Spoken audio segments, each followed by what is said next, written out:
how to make perfect cake sponge at home from scratch and how to use OTG। ये सारी चीज़ें हम आज की इस वीडियो पे देखने वाले हैं। फुल डिटेल वीडियो है। यहाँ पे जो मैं आपको केक स्पंज का मेज़रमेंट बताऊंगी ना, वो कप्स एंड ग्राम्स दोनों में होंगे और इस रेसिपी से आप हाफ केजी का केक बना सकते हो। फुल रेसिपी है और हाँ, एगलेस रेसिपी है क्योंकि आप सबको पता है मैं एग नहीं खाती ना, तो मैं एग वाली कोई चीज़ें आपके साथ शेयर करती हूँ। तो फुल रेसिपी है और हाँ, इस रेसिपी से आपको जो केक स्पंज ये दिख रहा है सामने, इससे आप जब आइसिंग वगैरह करोगे तो आप परफेक्ट हाफ केजी का केक बनाओगे। तो चलिए हम स्टार्ट करते हैं और थोड़ा सा ध्यानपूर्वक देखिएगा आप सब इस वीडियो को। तो सबसे पहले यहाँ पे देखो, मैंने अपने वेइंग स्केल को ऑन कर लिया है और अब इसके ऊपर मैं एक बाउल रख के इसका जो भी एक्स्ट्रा वेट है वो हटा दूंगी, क्योंकि हम इसमें जो इंग्रेडिएंट डालेंगे हमें सिर्फ उसी का वेट चाहिए। और ये रहा कप, ये 240 ml वाला कप है। ये सबके पास ही होता है। जिसके पास ये वेइंग स्केल नहीं है वो आप इस कप से मेज़र कर सकते हो। दोनों मेज़रमेंट मैं साथ ही आपको बताऊँगी, तो देखते चलिए वीडियो को। और हाँ, एक चीज़ और मैं क्लियर करती हूँ कि हर चीज़ का वेट सेम नहीं होता। 1 कप पानी, 1 कप दूध, 1 कप आटा, और मतलब हर चीज़ का जो वेट है ना वो सेम नहीं होता है, तो इसलिए थोड़ा सा आपको ध्यान से देखना पड़ेगा। यहाँ पे मैंने लिया है 3/4 कप मैदा। 240 ml वाले कप से ये 3/4 कप मैंने मैदा लिया है, ठीक है ना। तो ये मैं आपको ग्राम में बता देती हूँ। ये 100 ग्राम मैदा है और कप से लेंगे तो 3/4 कप है, मतलब 1/4 हिस्सा कम है। तो बस इतना हमें मैदा लेना है। और अब हम लेंगे यहाँ पे मिल्क पाउडर। ये बहुत ही ज़्यादा इम्पॉर्टेंट होता है जब भी हम स्क्रैच से केक बनाएंगे, क्योंकि इसी से जो टेस्ट है वो आता है, वरना जो टेस्ट है वो खाने में मैदा मैदा जैसा लग सकता है। तो यहाँ पे मैंने 3 टेबल स्पून यहाँ पे मिल्क पाउडर लिया है। इसका वेट आप देख लो, 20 ग्राम यहाँ पे इसका वेट है। तो इन दोनों चीज़ों को मैंने आपको पहले ही मेज़र करके बता दिया है। अब हम लेंगे लिक्विड इंग्रेडिएंट। तो यहाँ पे मैंने फिर से सेम बाउल ले लिया है और अब इसके अंदर मैं डाल रही हूँ मिल्क। तो मिल्क हमें लेना है हाफ कप। ये देखो, मैं ये जो 1/4 वाला कप होता है इससे मैं 2 बार डाल रही हूँ। हमें हाफ कप लेना है, ठीक है। ग्राम्स में देखेंगे तो ये 116 ग्राम है। देखो, हाफ कप मिल्क में कितना हुआ, 116 ग्राम। अब यहाँ पे मैं डाल रही हूँ एक ढक्कन या 1 टेबल स्पून के करीब विनेगर, क्योंकि हम यहाँ पे कोई दही का यूज़ नहीं करने वाले हैं। और हाँ, यहाँ पे मैं रात में वॉइस ओवर कर रही हूँ, वो भी छत पे, तो आप लोग थोड़ा सा ना एडजस्ट करिएगा। अब इसमें जाएगा ऑयल। तो यहाँ पे रिफाइंड ऑयल है, मैं 3 टेबल स्पून ले रही हूँ। अगर ग्राम्स में देखा जाए तो ये 24 ग्राम्स होगा। तो देखा आपने, ऑयल का, मिल्क का और जो भी ड्राई इंग्रेडिएंट होते हैं उन सब का वेट अलग अलग होता है। खड़ी शक्कर, पीसी हुई शक्कर, ये सारी चीज़ें जो होती है ना, इनका वेट अलग अलग होता है, इसीलिए हमें थोड़ा सा ध्यानपूर्वक देखना होता है।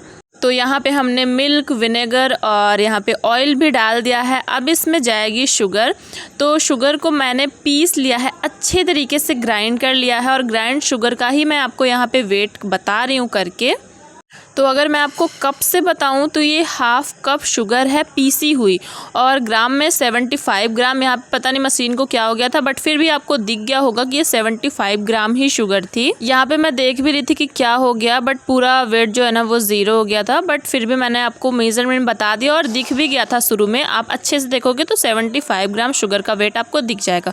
और हाँ, अगर आप में से कोई ऐसा है जिसको ये जो मैं बोल रही हूँ उसको सुनने में इंटरेस्ट नहीं है, तो मैं पहले ही बता दूँ कि जो भी इंग्रेडिएंट है ना उसको मैं डिस्क्रिप्शन बॉक्स में भी लिख दूँगी, ताकि आप वहाँ से स्क्रीनशॉट लेके रख सकें। आपको जब भी बनाना हो तो आपको मेरी वीडियो को ढूंढना ना पड़े, इसलिए आप प्लीज़ स्क्रीनशॉट ले लेना। मैं मतलब सारी जो इंग्रेडिएंट है हमारे रेसिपी की वो मैं लिख दूँगी।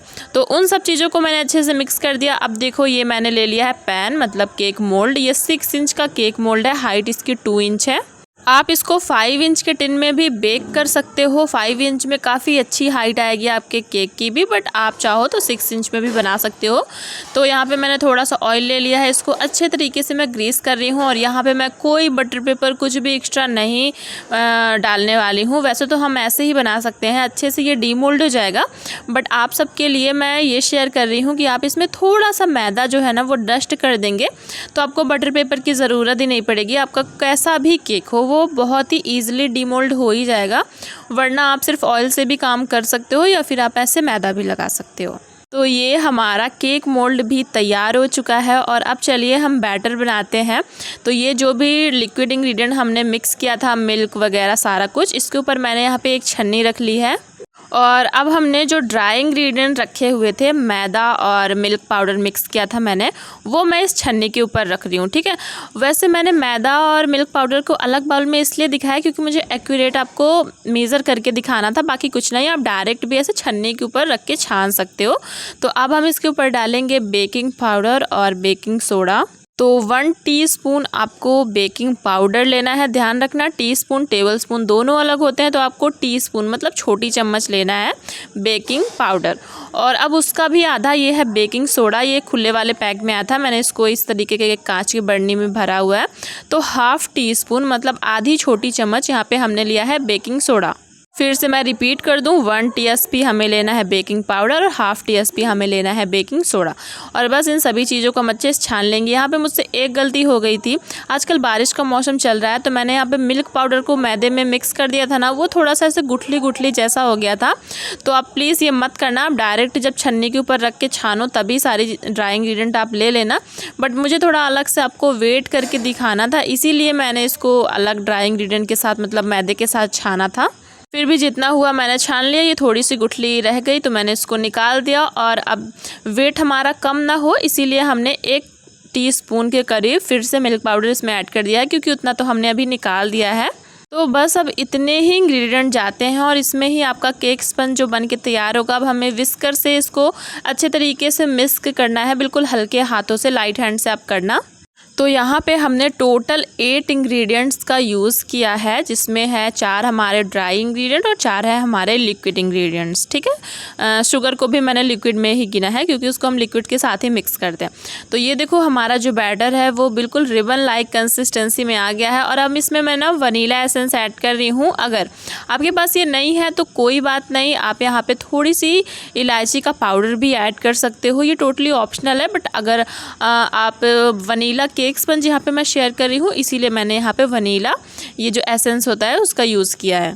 बस आपको 3-4 ड्रॉप ही यहाँ पे डालना होता है और डाल के इसको अच्छे तरीके से मिक्स करना है। इससे एक ये भी होता है फ़ायदा कि थोड़ा सा जो खुशबू है ना वो अच्छी आती है, थोड़ा मैदे वैदे वाला खुशबू नहीं आता। तो आप चाहो तो डाल सकते हो, डाल ही सकते हो अगर आप ऑर्डर वगैरह के लिए इस स्पंज का यूज़ करेंगे। तो अगर घर के लिए नॉर्मली बना रहे हो कभी कभार तो आप फिर यहाँ पर इलायची का पाउडर ऐड कर देना। यहाँ पर देखो मैंने स्पैचुला ले लिया है, कट एंड फोल्ड करके थोड़ा अच्छे से मिक्स किया है, ताकि कभी कभी ना जो मैदा वगैरह होता है ना वो नीचे चिपका रह जाता है। ये रही कंसिस्टेंसी, बिल्कुल ऐसे ही रिबन लाइक बनाना है।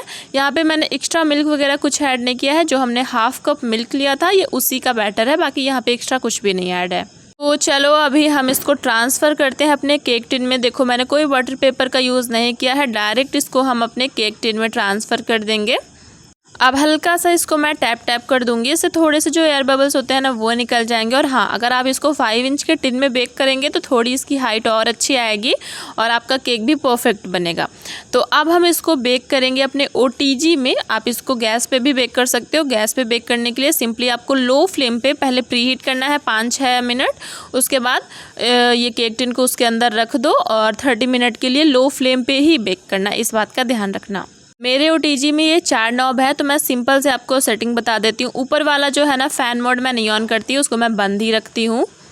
और 150 डिग्री मैं यहाँ पे टेम्परेचर रखती हूँ। दोनों रॉड को ऑन करके मैं सिर्फ प्री हीट करती हूँ। जब मैं अपना केक टिन अंदर रख देती हूँ फिर मैं सिर्फ नीचे की रॉड को ही ऑन करती हूँ। ये देख लो दोनों रॉड ऑन थी, बट अब मैंने इसको नॉब को जो है घुमा दिया है सिर्फ नीचे की रॉड को। और टाइमर यहाँ पे मैंने 30 मिनट सेट कर दिया है। पहले मैंने 10 मिनट इसको प्री हीट किया था, अब 30 मिनट में हमारा जो केक स्पंज है बन जाएगा। मैं फिर से दिखा देती हूँ। ऊपर जो है ना फ़ैन वगैरह आप ऑन कर सकते हो, बट मैं फ़ैन ऑन नहीं करती, मेरा ऐसे ही स्पंज अच्छा बनता है। और टेम्परेचर मैं 140 से 150 ही रखती हूँ। और नीचे की रॉड को यहाँ पे ऑन किया है, टाइमर मैंने 30 मिनट का लगाया है। तो ये रहा हमारा OTG। आइबल का OTG मैं यूज़ कर रही हूँ पिछले 2-2.5-3 महीने से, बहुत अच्छा है, मुझे तो बहुत ही पसंद आया। अगर आपको सिर्फ OTG का ही फुल वीडियो देखना है डिटेल में तो आप मुझे कमेंट कर सकते हो, मैं उसके ऊपर भी एक वीडियो बना दूंगी। तो यहाँ पे देखो 30 मिनट में हमारा केक स्पंज बन गया और इसका कलर कितना प्यारा है। मैंने इसको ना जल्दी से मुझे ठंडा करना था, इसलिए मैंने इसको एक अलग से बर्तन में पानी रखा, उसके ऊपर ये केक टिन रख दिया। तो 5 मिनट के अंदर ही ना ये साइड्स को छोड़ देता है तुरंत, और हम इसको डीमोल्ड कर सकते हैं। हाँ, आपको एक काम और करना है, जब 30 मिनट हो जाए आपको एक बार इसी तरीके से टूथपिक डाल के चेक कर लेना है। अगर टूथपिक जो है ना क्लीन निकले, इसका मतलब स्पंज बन गया है। अगर थोड़ा बहुत उसमें चिपका रहे बैटर तो आप 5-10 मिनट उसको और बेक कर सकते हो। ये देखो मैंने पानी रखा हुआ है नीचे ताकि ये ना जल्दी से ठंडा हो जाए। ये ट्रिक ही है, जब हमें जल्दी जल्दी काम करना होता है हम ऐसे ही करते हैं। और यहाँ पे जब हमारा OTG जो है ना उसका जो टाइम पूरा हो जाता है तो वो इसी तरीके से आवाज़ करता है बिल्क जैसे। ये देखो आप, इससे हमें ये पता चलता है कि हमारा जो केक स्पंज है वो बन गया, हमारा टाइम हो गया। वो बुलाता है कि आ जाओ बंद करो OTG को, वो बंद ही हो जाता है एक तरीके से, ठीक है। तो ये रहा हमारा केक स्पंज, साइड्स एकदम छोड़ दिया है इसने। अब इसको हम बस पलटेंगे और ये आराम से डीमोल्ड हो जाएगा। अब लाइव देखो, सामने देखो, बस पलटा मैंने और ये आराम से निकल गया। तो हमने कोई बटर पेपर यहाँ पे कुछ भी नहीं डाला था, फिर भी ये कितने आसानी से डीमोल्ड हो गया वो आपने देख ही लिया। तो अभी बटर पेपर में एक्स्ट्रा पैसे आप खर्चे मत करना, वैसे ही कर सकते हो, ठीक है। तो ये रहा हमारा केक स्पंज। और हाँ, ये थोड़ा सा ऊपर से स्टिकी हो गया था, मैंने थोड़ी ज़्यादा देर तक इसको पानी में छोड़ दिया था। तो क्या होता है ना, जब भाप लगता है ना तो थोड़ा वो स्टिकी हो ही जाता है। बट अब इसकी जालियाँ देखो क्या परफेक्ट इसमें जालियाँ बनी है। और ये जो ऊपर का स्टिकी पार्ट होता है ना, वैसे भी हम इसको कट ही कर देते हैं, निकाल ही देते हैं। तो चलिए अब इसको मैं थोड़ा सा ट्रिम कर देती हूँ, फिर आपको मैं इसका वेट करके दिखाती हूँ कि इस रेसिपी से हमें कितने ग्राम स्पंज मिलता है, ठीक है। तो सबसे पहले इसका जो भी स्टिकी पार्ट है उसको मैं थोड़ा थोड़ा सा ट्रिम कर दे रही हूँ। जब हम ना प्रीमिक्स का भी स्पंज बनाते हैं फिर भी हमें ये स्टेप करना ही होता है क्योंकि उसमें भी डोम वगैरह आ जाता है। बट आप देखो कि इस स्पंज में बिल्कुल आपको डोम दिखेगा ही नहीं, ठीक है। डोम शेप इसमें बिल्कुल नहीं है, बल्कि इसमें जालियाँ बहुत अच्छी आई हैं। तो ये देखो जो हल्का हल्का सा था ना, मैंने उसको ट्रिम कर दिया। उसके बाद फाइनल मैं वेट करके आपको दिखाऊंगी कि मतलब टोटल इसका वेट हुआ कितना इस रेसिपी का यूज़ करके अगर आप बनाएंगे तो। अब हल्का हल्का सा मैं इसको ना साइडों से भी ट्रिम कर देती हूँ। ये टोटली ऑप्शनल है, मुझे थोड़ा सा लग रहा था कि करना चाहिए इसलिए मैंने कर दिया। बाकी आप चाहो तो ऐसे भी छोड़ सकते हो, कोई ऐसे दिक्कत वाली बात नहीं है। ये करने से होता क्या है ना कि हल्का फुल्का जो स्टिकी पार्ट होता है, क्योंकि मैंने इसको पानी में रख दिया था तो भाप निकलता है और भाप जाता कहाँ है, इसके ऊपर ही जाता है। तो फिर वो ऐसे स्टिकी स्टिकी हो जाता है। और हाँ, कुछ लोग मुझसे ये पूछते भी हैं कि हमारा स्पंज है वो स्टिकी हो जाता है। वो इसीलिए होता है क्योंकि अगर आप गरम गरम में उसको निकाला फिर कपड़े से ढक दिया तो वो भाप कहाँ जाएगा, ऊपर ही तो जाएगा, इससे वो स्टिकी हो जाता है। ये देखो परफेक्ट हाइट जो है आई है, सब कुछ परफेक्ट है, कलर अच्छा है, हाइट अच्छी है, स्पॉन्जीनेस अच्छा है, जालियाँ अच्छी है। मतलब ये no fail foolproof recipe है, बिना दही बिना अंडे के। चलो अब इसका वेट करके भी मैं आपको दिखाई देती हूँ कि इस रेसिपी से कितना वेट मुझे मिला। तो यहाँ पे मैंने अपना मशीन लिया जो वेइंग स्केल है, उसके ऊपर ये रखा, जो भी एक्स्ट्रा वेट है उसको टेयर किया। अब मैंने रख दिया अपना केक स्पंज। तो चलो अब दिखाती हूँ कितना इसका वेट आया।